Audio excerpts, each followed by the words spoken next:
What up? I'm Buck Lightning. I've been wanting to use this channel a lot lately. I got plans, I got projects, and I thought I need to start doing movie reviews again. I think, I went and saw Thor Ragnarok a couple weeks ago. I needed to do a review of that, but I just came from seeing Justice League. And so I'm going to do a spoiler-free mini review here. Not going to get too in depth. Again, no spoilers. But really felt the need to talk about it. I know most of the people who are going to watch this probably aren't familiar with my opinions on the DC Extended Universe. Is that what they're calling it? DCEU, whatever. The movie stuff. I should probably make a video where I sort of detail both the history of the DCEU and my feelings on it. I should do that soon. However, just long story short right now, aside from Wonder Woman, they haven't put out a good movie yet. They just haven't. I only saw half of, well, let me rephrase that. I didn't see Suicide Squad, so I can't say for sure that it's a bad film. But I've heard enough people say it's a bad film, and I know enough about it to where kind of hard to say it's not a bad movie. But again, I can't really have an opinion on it because I didn't see it. But Batman vs. Superman I only saw half of. Because it was just so... Actually, the main reason I didn't finish it was because it was boring. I got halfway through and hate Jesse Eisenberg. Hate him. But for this movie, I could see that Warner Brothers was changing directions a little bit. So I kind of went with this with as much of an open mind as I could. It was still a Scott Snyder film. Zack Snyder film. Scott Snyder's the guy. That's really confusing. Scott Snyder's the guy that wrote Batman for years. Zack Snyder is the guy who directed a bunch of these movies and directed the majority of this film, which is confusing, and I'll get into that in a second. But like I said, went into it with as much of an open mind as I could, kind of expecting to... I really expect this movie to not hate it, but not really like it either. I kind of expected it to be just a generic action film, and I was like, it was whatever. I gotta say, Justice League was fucking awesome. Like I'm really shocked to say that, but Justice League was a very entertaining film. Straight up, they corrected a lot of the problems that the Warner Brothers movies had. Like, for instance, the color palette. You could actually see things. It wasn't all dark. It wasn't. There were actually bright spots in the movie. Most of the movie, actually, was pretty bright. You didn't see a lot of that from the trailer. And I will say the trailer is very misleading. Like, they kind of gave an impression like, oh, we're going to make it as jokey as possible. If you saw the Marvel movies, you like the jokey stuff, right? That's an oversimplification of how Marvel operates, aside from Thor Ragnarok. But that is kind of how Warner Brothers looks at it. And the marketing team, as far as I'm concerned, the marketing team did a disservice to this film. I would say Justice League is at least as good as Wonder Woman. And Wonder Woman was a good film. It wasn't an amazing film, but it was really solid, really good. But actually, I'd even say...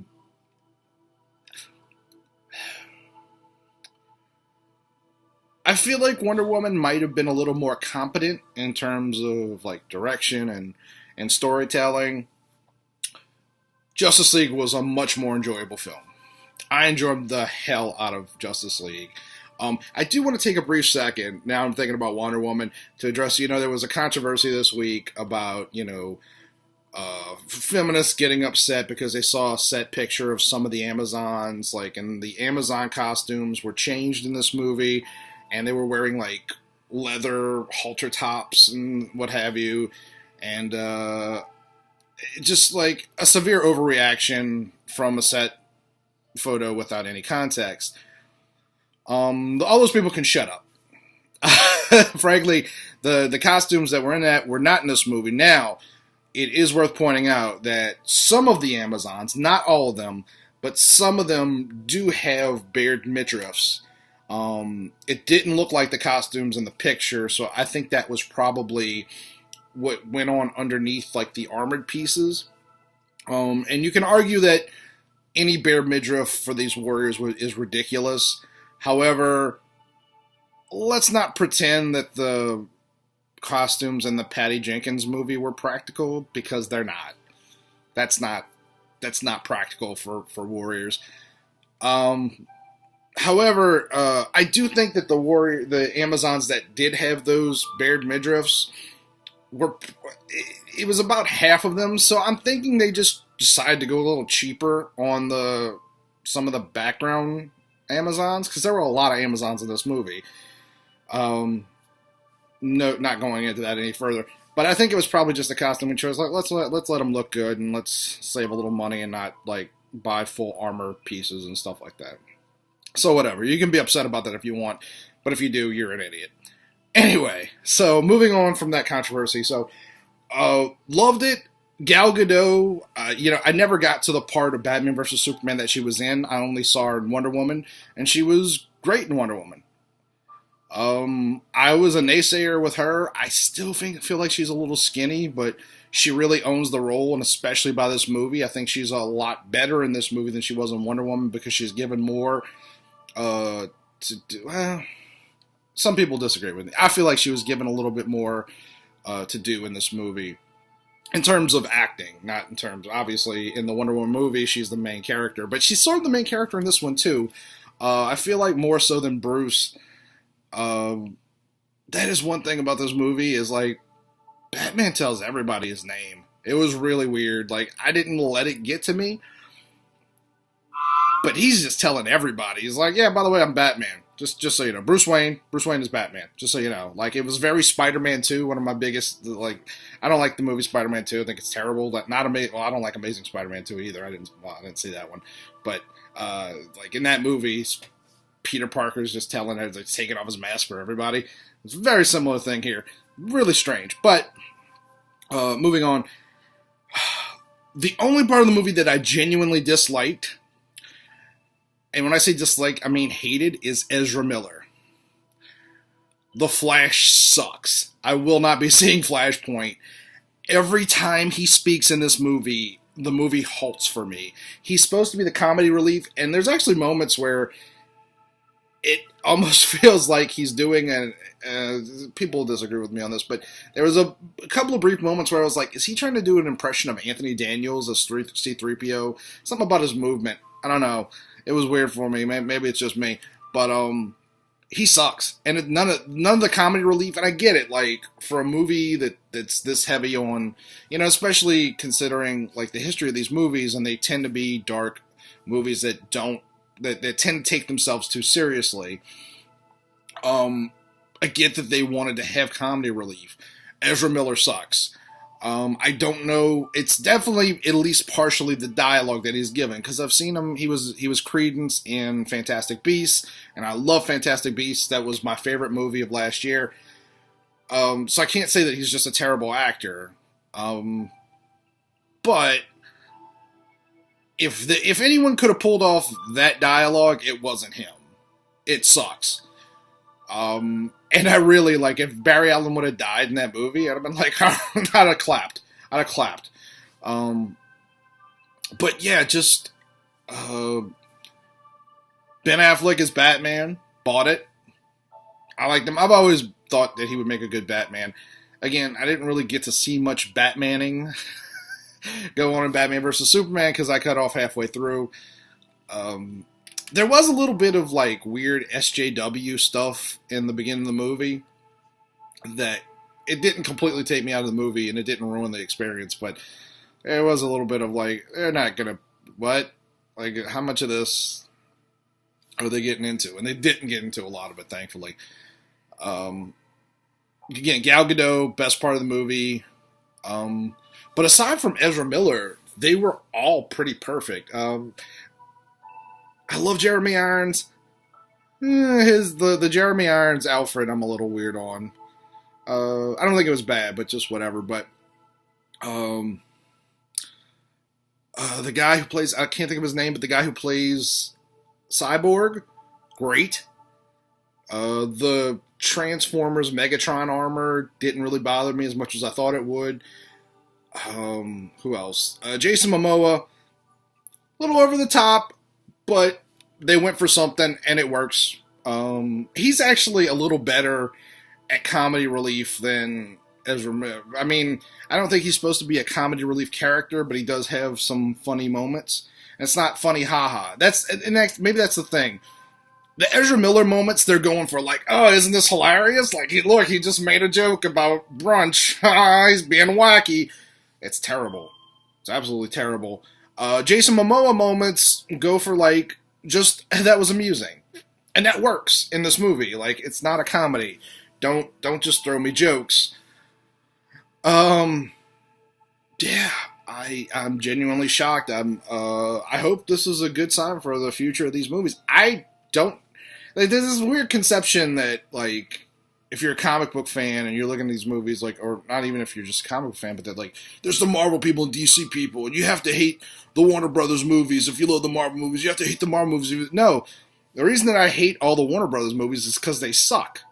They're badly made films, objectively. I have a friend from England who loves Batman vs. Superman and hates it when anyone talks bad about that movie. I'm sorry. I'm not saying that he's wrong for liking that movie, but when he says that it's a good movie, he's wrong. You can like a movie that's terrible. And Batman vs. Superman is straight up garbage, objectively. You can break down why it's a bad film. And up until, again, I didn't see Suicide Squad, didn't hear good things about it. Man of Steel is objectively a bad film. You can say you like it, and there's parts of it that I thought were enjoyable. But it is objectively a bad movie, and it is absolutely not a good Superman. It's not a Superman movie at all. Okay, I'm going to say something. This is, I think any reasonable person would say this isn't a spoiler. But if you're worried about even the slightest thing, again, this shouldn't be a spoiler to you. You can cut off now. Henry Cavill is actually a bright spot of this movie as well. I don't like the opening with him.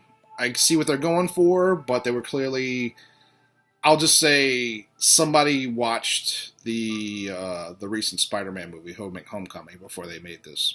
But he's not in much of the movie, but really good. From that opening moment, which I didn't really care about, he's in the opening scene, but it's a flashback kind of thing. Even from that opening moment, I was like, yeah, he makes a good Superman.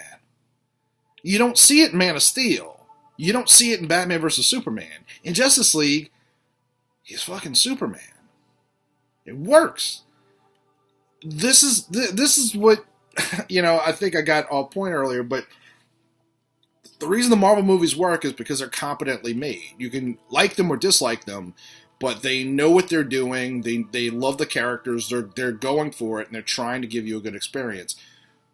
The Warner Brothers movies, up until Wonder Woman, have all felt like, let's just throw something together. Let's just put a costume on someone. Oh, Ben Affleck. Yeah, Ben Affleck works. Whatever. Jesse Eisenberg. That guy's kind of famous right now, right? He was on The Social Network. Let's just make him Lex Luthor. He sucks. If you make a good movie, I will praise it. Wonder Woman, I praise because it's a good movie. People made it out to be better than it was because Wonder Woman and also feminism, #feminism, fuck you. It was a really good movie. Not a great movie, but a really good one. Justice League. Problems? Still some storytelling problems. There's a lot of things where I was like, well, how did they know that? That came out of nowhere. And the CGI is a little overdone. Like the CGI in the Marvel movies, not to make that comparison, but the Marvel movies have superhero movies pretty much down pat at this point. CGI is much better in those movies. Here, at points, it felt like an animated movie. I don't think there were very many practical sets used in a lot of these scenes. But yeah, if you haven't seen it, go see it. I may do a longer review at some point, but right now I just wanted to put this out. Justice League, awesome. Actually, just for the DC versus Marvel people, I enjoyed this way more than I did Thor Ragnarok and Guardians of the Galaxy Volume 2. I should probably do reviews of both of those movies, which I liked. I'm not a hater of either one of those movies, but this movie was an enjoyable experience almost from minute one. Like, I knew 5 minutes in, I'm like, this might actually be a good movie. Yeah. Alright. So I've been Buck Lightning. I'm going to try and use this channel more. I'm going to do some movie reviews. I'm going to try and I have this Star Trek idea that I want to do. I have some comic book stuff that I've been wanting to do as well. Hope you'll tune in. What up? I'm out.